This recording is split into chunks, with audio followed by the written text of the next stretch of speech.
Olá pessoal, tudo bem? Vamos falar de um assunto que para muita gente está incompreensível, que é a seguinte questão. Vamos lá. Por que o Brasil cresce? Nos últimos 2 anos, o Brasil cresceu muito mais do que as projeções do mercado e muito mais do que o governo anterior.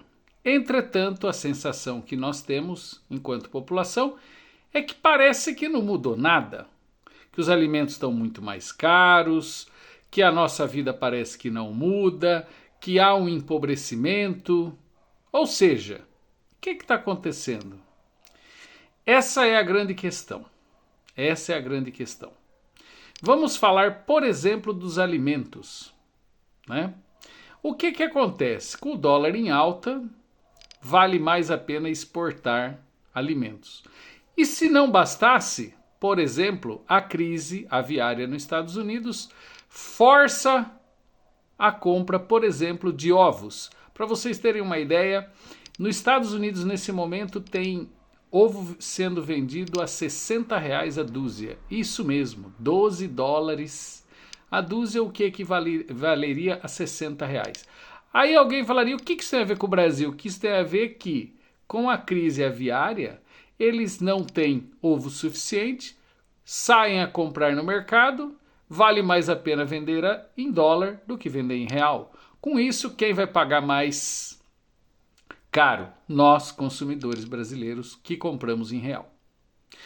Mas aí tem uma outra questão que é importantíssima que eu preciso dizer para vocês.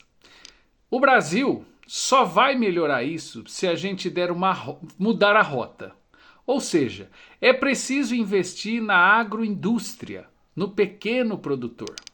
Recentemente, Paulo Giraldelli falou uma coisa que a gente vem tentando discutir, que é a seguinte.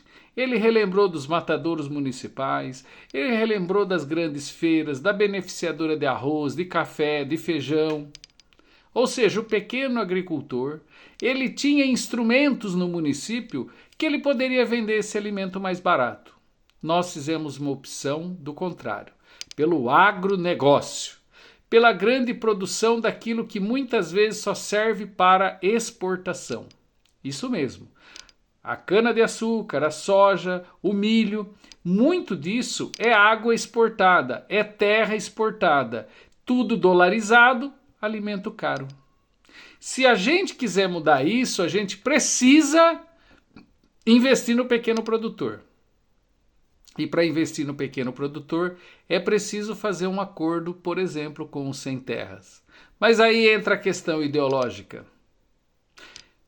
O mercado não vai deixar, o agronegócio não vai deixar. E eu me pergunto, por que a população, que é a mais prejudicada, não fica do lado, por exemplo, do governo nessa hora? Imagina essa batata quente. O presidente Lula precisa fazer uma mudança estrutural. Estrutural. Ou seja, dar uma guinada na agricultura.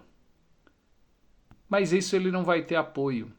E ele não vai ter apoio justamente de quem mais sofre com o preço alto dos alimentos. Por quê? Para o operador do mercado, ele está cagando, desculpa a palavra, para o preço do supermercado, porque ele tem muito dinheiro. Ele pode comprar quaisquer alimentos, a quaisquer preço. Por isso que para ele gasolina a R$ 8 não tem problema. Ele enche o tanque lá do carrão dele com R$ 300 e fica tudo bem. O problema é a classe média, os pobres, a classe média baixa também, a classe média média.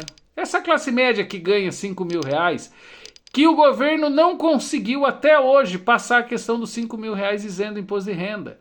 Porque muitas vezes essa pessoa que ganha R$ 5.000 é aquela que defende o cara que ganha 50 mil por mês, que não quer que taxa ele. Gente, nós temos um problema ideológico. E as pessoas, se elas não mudarem o paradigma da agricultura, nós não temos como baixar o alimento. Isso não é só uma questão governamental. E isso porque nós estamos num governo como o do presidente Lula, que a gente consegue sair do mapa da fome, mas vai continuar comendo migalha. Melhor? Melhor do que comer na fila do osso. Eu vou fazer um segundo vídeo para falar um pouquinho mais sobre essa questão da economia.